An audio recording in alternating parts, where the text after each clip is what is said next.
நடிகையின் கை கால்களை கட்டி போட்ட ஸ்ரீகாந்த் அதிர்ச்சி தகவல்கள்.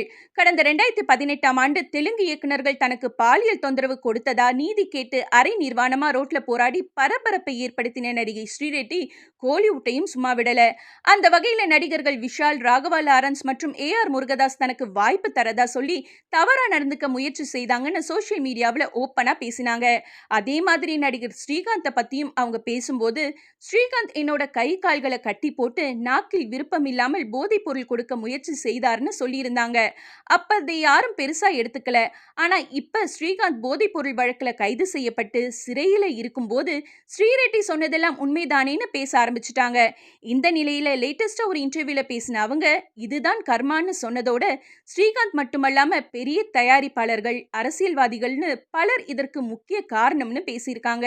அதோட இந்த வழக்கு குறித்து பெரிய நடிகைகளான த்ரிஷா, நயன்தாரா ஏன் ட்வீட் போடல, அவங்களுக்கு பணம் சம்பாதிக்கணும், இப்படியான கான்ட்ரவர்சிகள்ல சிக்கினா பேர் போய்விடும்னு பயப்படுறாங்க. அதான் யாரும் சப்போர்ட் பண்றது கிடையாது. அவ்வளவு ஏன், பேர் தான் லேடி சூப்பர் ஸ்டார், ஆனா லேடிஸுக்கு பிரச்சனைனா கூட குரல் கொடுக்கறது கிடையாதுன்னு மொத்தமா எல்லோரையும் லெஃப்ட் அண்ட் ரைட் வாங்கிட்டாங்க. அப்ப புரியல, இப்ப புரியுதுன்னு தான் சொல்ல தோணுது.